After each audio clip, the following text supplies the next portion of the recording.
丽江是知名的旅游城市，泸沽湖的晨雾、玉龙雪山的雪、蓝月谷的水是大自然的馈赠。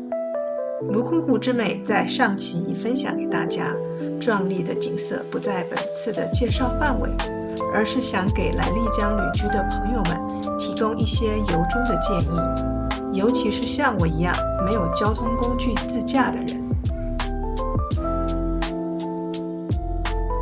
我在丽江旅居了1个月，为了找到理想中的旅居新宿，花了不少时间。我的目标就围绕在丽江古城、束河古镇周边，条件是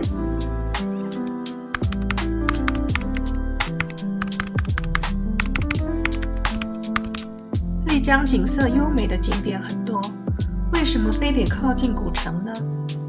因为每个景点之间都有数公里以上的距离，只能靠打车或包车才方便前往，还要考虑门票花费的因素，不可能常常去。通常都是一次解决，且短期内不会再去第2次。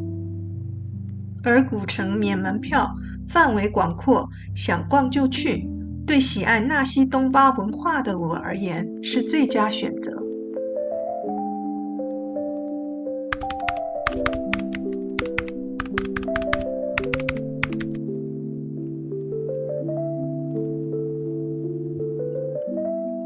如果旅居在丽江没有一个像样的小院子，那还是丽江吗？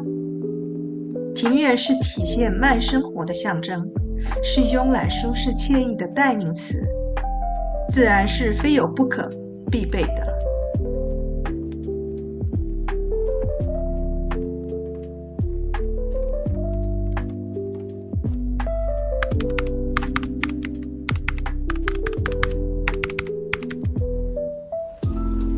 30平米是不会令人感到局促的基本数字，也是单人居住最舒适的空间。空间宽敞了，心胸自然也就开阔了。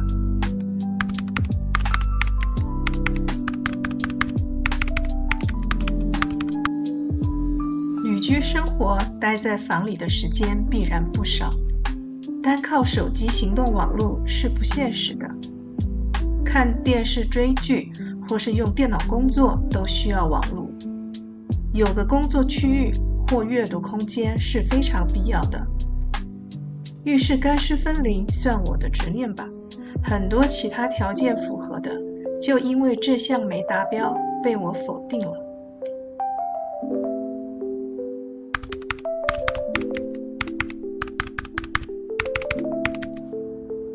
如果只是短期旅居，房间内没有这些设备，倒是不必要太坚持。公共使用的或许也能接受。若是长期旅居，则是生活便利的必备条件。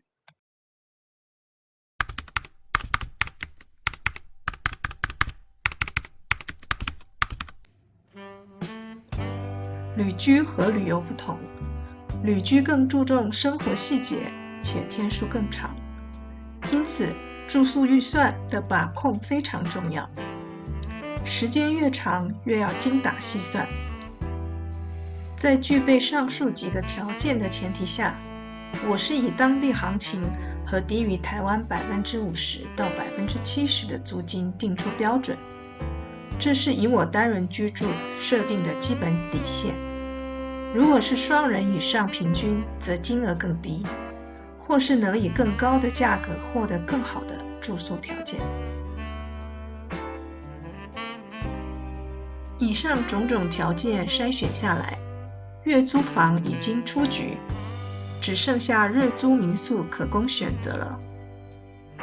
丽江民宿客栈的竞争是相当激烈的，尤其是淡季时，大部分的空房率高达90%。但经营者们也不愿以月租换取入住率，而是以低价日租来换取轮转率和调涨空间。最终这家民宿大致上符合我80%的需求，于是选择了它。当然很重要的一点还是演员，虽然喜欢的不一定是适合自己的，但每天相处下来，若是看不顺眼，也是难以将就的。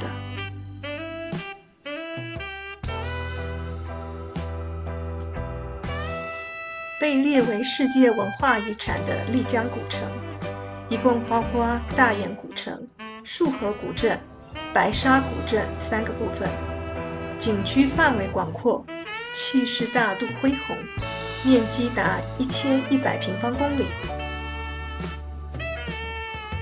大岩古城统称丽江古城，位于海拔2400米左右的高原台地上，是3个部分中的核心，也是规模最大、观光客最多的区域。街道依山势而建，顺水流而设，排列成八卦阵的形状。我的旅居新宿就在古城东门里。丽江古城共有东西南北4个主要出入口，因为它是中国历史名城中唯一没有建设城墙的，所以从各方向进出都不受限制。位于北门的大水车是古城的地标和名片，如果不转动了，便少了几分古城韵味。从水位看来，应该是枯水期或上游水源减少，导致水力不足停转。进出古城多次，从没见过大水车运转，然而就算不转，仍是有人如织。相比起来，束河古镇的小水车不但运转自如，游客也少，更显沉静安逸。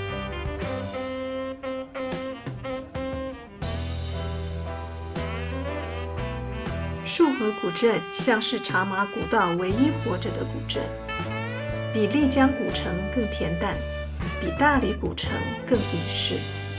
所有匆忙行至此处，都戛然而止。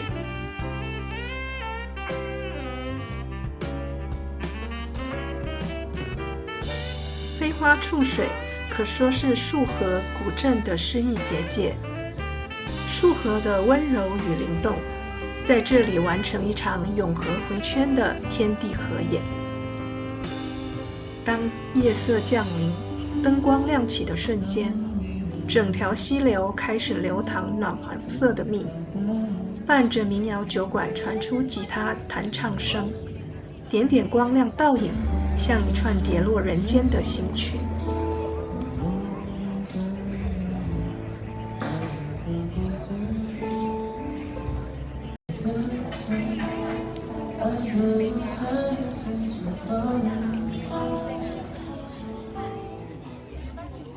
回到丽江古城，则是完全不同的光景。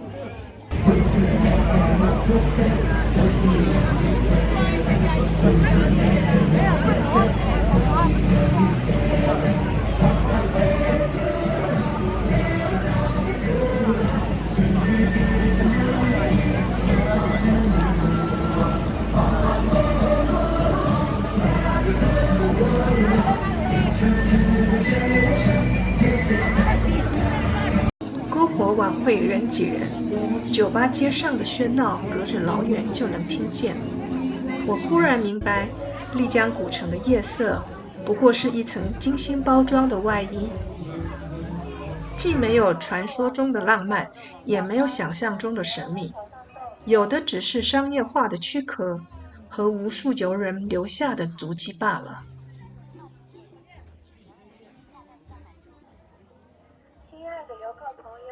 往后在丽江旅居的日子里，我再也没有在夜晚逛古城了。白天穿梭在小巷弄堂间，更有闲情逸致。下回我们丽江古城再见。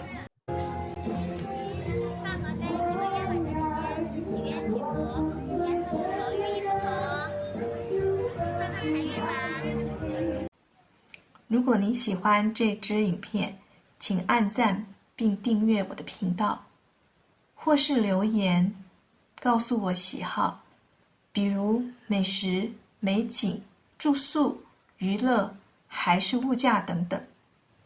我将分享更多的旅游和旅居生活体验，让旅居新宿有机会可以为你提供云南旅游、旅居规划服务哦。